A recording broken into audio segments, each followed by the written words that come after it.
Նախ այստեղ հնչած մի քանի մտքերին անդրադառնանք, հետո անդրադառնանք այն օրակարգին, որը քննարկում ենք։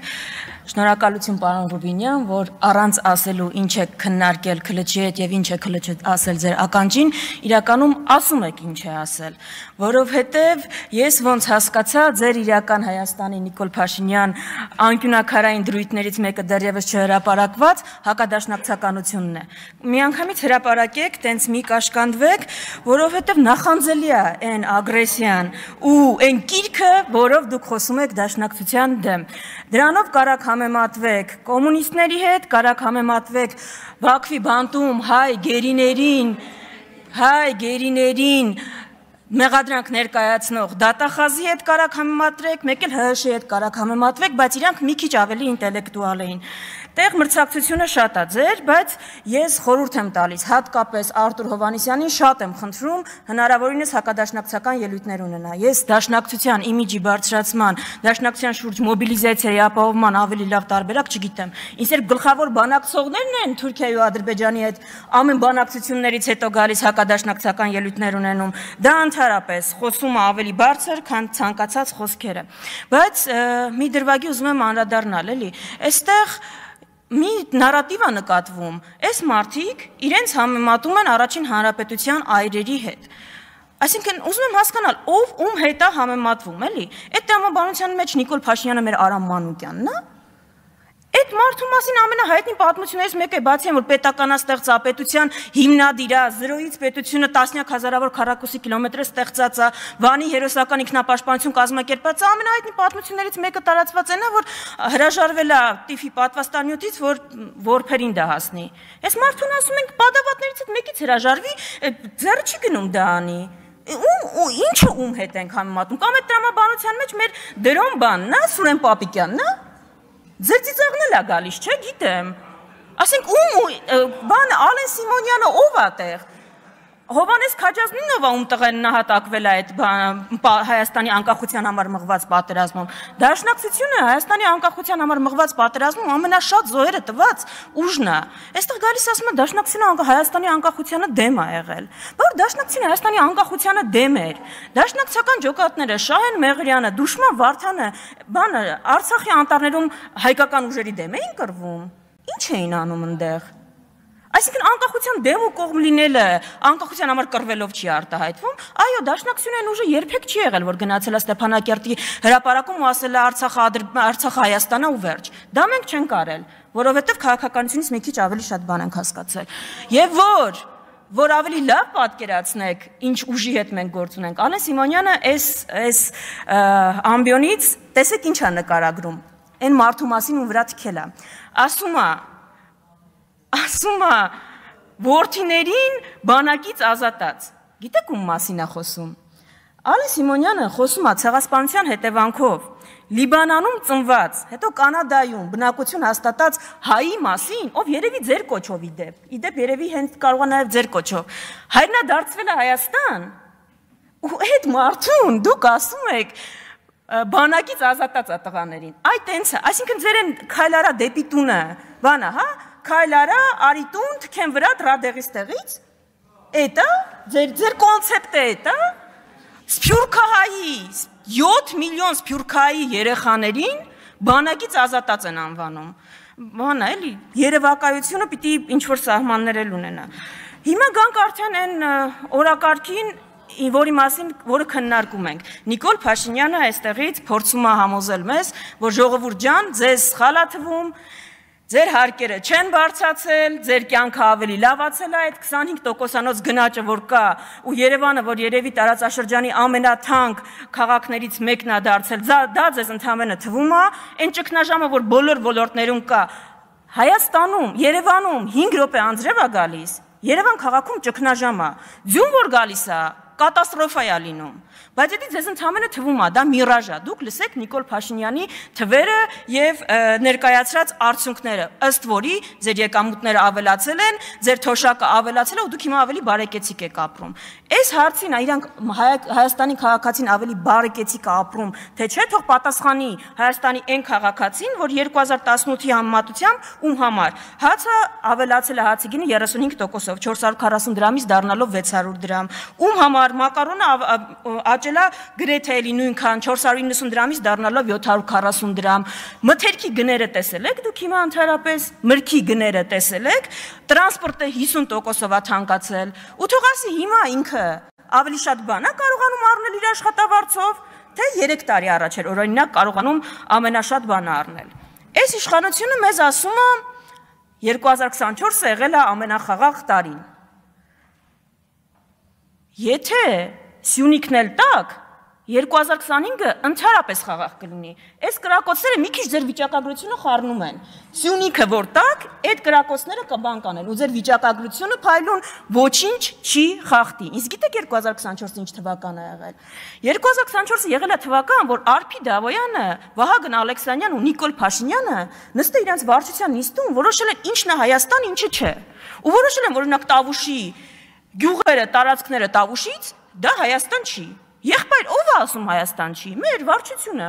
Ես որոշել եմ Հայաստան չի։ Շուրմուխի ընկեսն էլ Հայաստան չէր։ Ով է ասում, ես եմ որոշել։ Ոնց ես որոշել, ինչ կապ ունի, ժողովրդավար երկրում ենք։ Ու 2024-ը եղել է տարի, երբ որ դուք առանց այդ բանը երկու երկրների հանձնաժողովների համաձայնագրի ԱԺ-ում հաստատման միջև է տանելը։ Տավուշից մի ընդհատեք ընդհատողներին։ Ուրեմն լսեք ինձ պարոն Խաչատրյան, նախ սուս մնացեք, երկրորդը նախ լռեք, հետո իմ հետ խոսեք հարգալից, հետո միացեք ձեր չափերը։ Լավ չեք գծում ուրեմն, ես կգծեմ հիմա ու հանգստացեք ասեցի, հանգիստ, շարունակեք տիկին Վարդանյան, վերականգնեմ, չեմ ապահովելու, շարունակեք ձեր ելույթը, ատենց, շարունակեք ձեր ելույթը, շարունակում եմ հանգիստ, հիմա առանց այդ հանձնաժողովի այդ փաստաթուղթը հաստատելու Տավուշի ձորքերը ետ եք քաշել։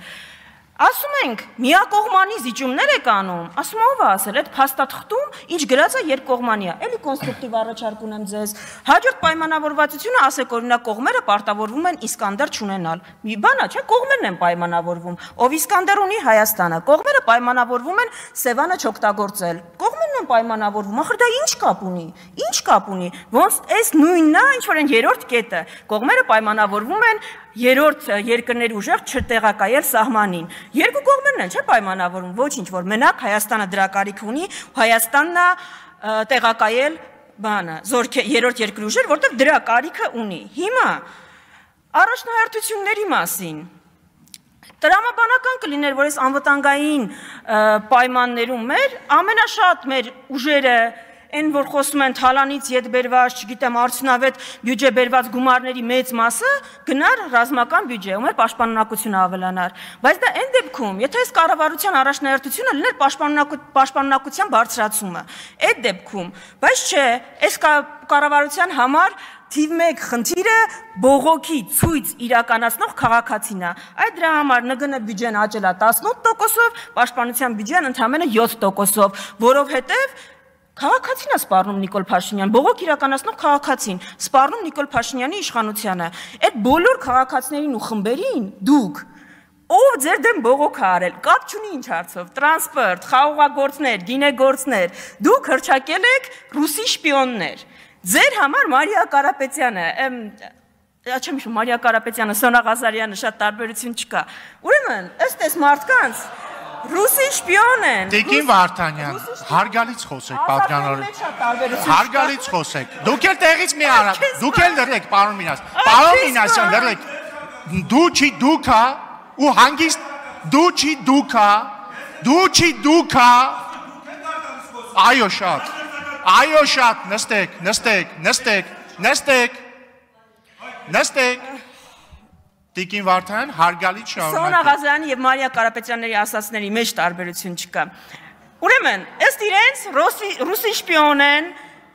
Հնչակյանները, Ռամկավարները, Հայ առաքելական եկեղեցին, Դաշնակցությունը ու միակ ինքնիշխանն է Նիկոլ Փաշինյանը։ Այն Նիկոլ Փաշինյանը, որը ուշադրություն Իլհամ Ալիև, փետրվարի 14, 2024 թվական Հայաստանը պետք է սահմանադրությունից հանի անկախության հռչակագրի մասին հղումը։ Ինքնիշխան Նիկոլ Փաշինյան 2025 թվական ապրիլ 16։ ՀՀ նոր սահմանադրությունում չպետք է հղում լինի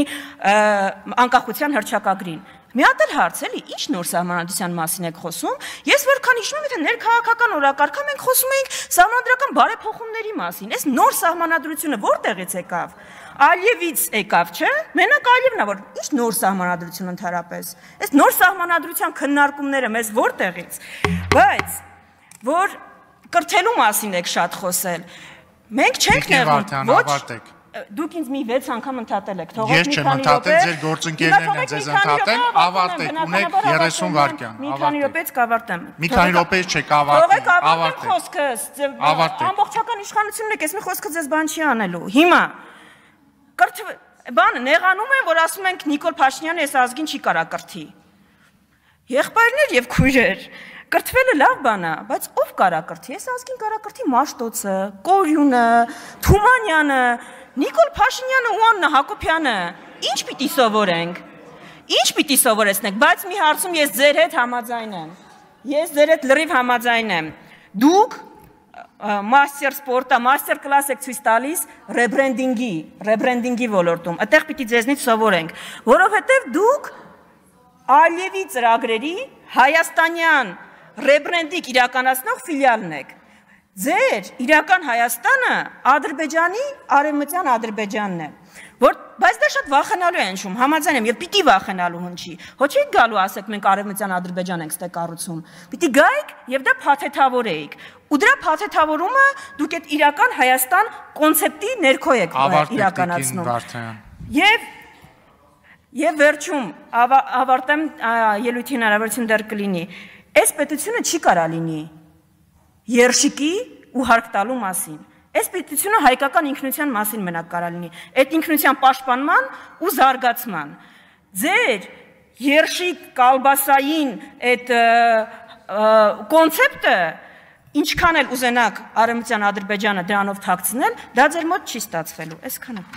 Շնորհակալություն, հարգելի դաշնակցական գործընկերներ, ես հասկանում եմ իհարկե, որ փաստերի հետ պատմական դժվար է վիճել, բայց փորձեք ձեզ մի քիչ զուսպ պահել։ Ընդմիջում։